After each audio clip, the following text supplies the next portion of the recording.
Adana'da 30 yılı aşkındır zamanın nabzını tutan Şemih Sönmez, küçük ekmek teknesinde gençlere altın niteliğinde tavsiyelerde bulundu. Şimdi buna 30 sene öncesinden başladım.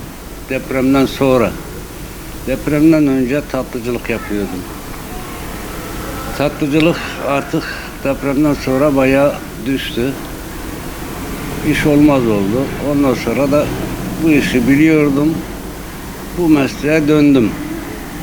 Yaklaşık 30 senedir bu işi yapıyorum, burada yapıyorum. Bu mekanda 35 senedir de buradayım. Burada beni herkes tanır, güvenir, itimat eder. Elhamdülillah iyi niyetle, dürüstlükle bugünlere kadar geldim. Allah hakkımızda hayırlı olanı versin. Allah ömür verdikçe de geleceğim, çalışacağım. Hayat mücadelesini vereceğim. Bu arada ben para kazanmak amacıyla gelmiyorum.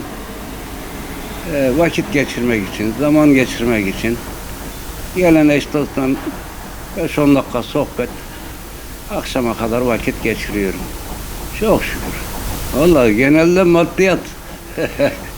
Genelde maddiyat. Arabam olsun, evim olsun. Ben kiracıyım. Emekli maaşım var. Emekli maaşını kiraya veriyorum. Buradan geleni de yiyorum elhamdülillah. Şimdi bu insanların böyle maddiyata düşkün olmaları hiç iyi bir şey değil. Bu dünya gelip geçici. Fani dünya. Ahiret önemli. Ahiret için hazırlanmak lazım. Abdestli, namazlı olmak lazım. Dürüst olmak lazım.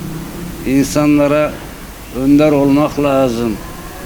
Onun için insanların gidişatı doğru değil. Allah ıslah etsin, Allah hidayet etsin. Allah doğru yoldan da şaşırtmasın. Allah istediği kulu hidayet eder.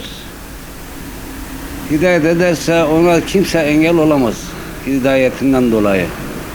Allah doğru yolu buldurursa o artık kolay kolay eğri yola gitmez. Cenab-ı Allah iki yolu da göstermiş. Hem cennetin yolunu hem cehennemin yolunu. Akıllı insan ahiretini düşünür, cenneti düşünür. Cennete gitmek ister. Ama cahil insanlarımız da bunu düşünmüyor, düşünemiyor. Aklına bile gelmiyor belki.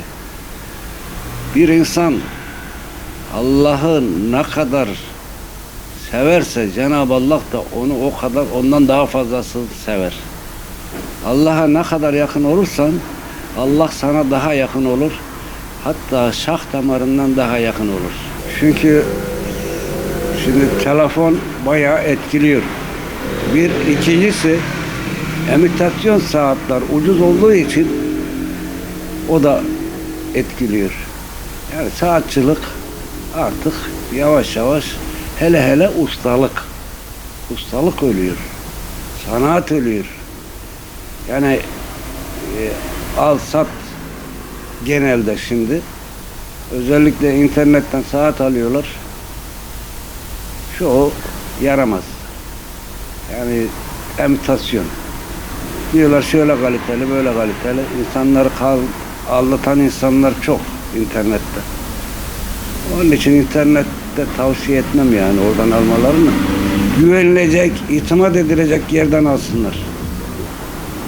Ben yaştaki insanlar veya böyle 40'ın üzerindeki yaştaki insanlar genelde zamanı bilmek için. Ama gençlere bakıyorum aksesuar amaçlı takıyorlar. Gösteriş, fiyaka. Efendim gösterişli saatler de çok yani bu arada. Fiyakalı, görüntüsü güzel, albenisi olan saatler çok. Ama birçoğu imitasyon. Ya şimdi saati gösteriş için takan çok. Yani diyelim ki özellikle de bayanlar da mesela bir bayanda 5 tane 10 tane saat var. giysisine göre, kıyafetine göre saat kullanıyorlar. Ama az önce dediğim gibi ben yaşlardaki insanlar genelde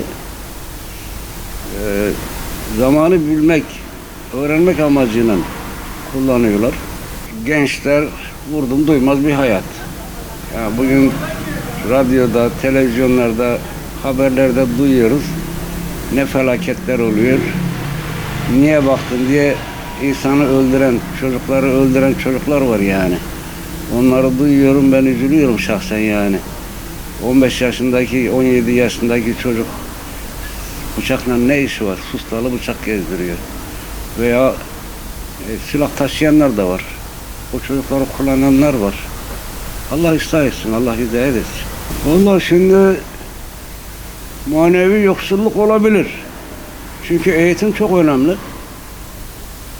Biz ilkokulda veya ortaokulda okurken ben ortaokul mezunuyum. 68-69 yıllarının ortaokul mezunuyum. Biz öğretmeni gördün mü sokakta mesela. Gördün mü saklanırdık görmesin diye. Korku vardı yani. Dayak vardı. İlkokulda da ortaokulda da dayak vardı. Kimse de öğretmene gidip de benim oğlumu, evladımı niye dövdün demezdi, diyemezdi.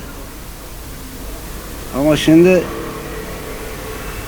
çocuğu öğretmen bir tane vurmuş diye okulu basan insanları duyuyoruz yani. Yani bunlar olmamış olsaydı öğretmen dövse veya eğitimini terbiyeli bir şekilde, yani terbiyesiz demiyorum da terbiye edecek bir şekilde eğitim almış olsalardı bu hallere gelinmezdi yani. Bu durumlara düşülmezdi belki. Helal rızık çok önemli. Helal rızık evin işin bereketini artırır. Haram da yuvayı yıkar, yuvayı dağıtır. İflah olmaz. O zannediyor ki kazanıyorum. Halbuki zarar ediyor. Ama farkında değil, bilmiyor. Bilmediği için de yapıyor yani. Allah uyanmak nasip etsin. Allah şuurlu Müslüman olmak nasip etsin. Elhamdülillah %99'u Müslümanım diyen bir ülke, güzel bir ülke. Efendim ülkemize sahip çıksınlar gençlerimiz, özellikle gençlerimiz. Onları Allah doğru yoldan şaşırtmasın. Allah hidayet nasip etsin.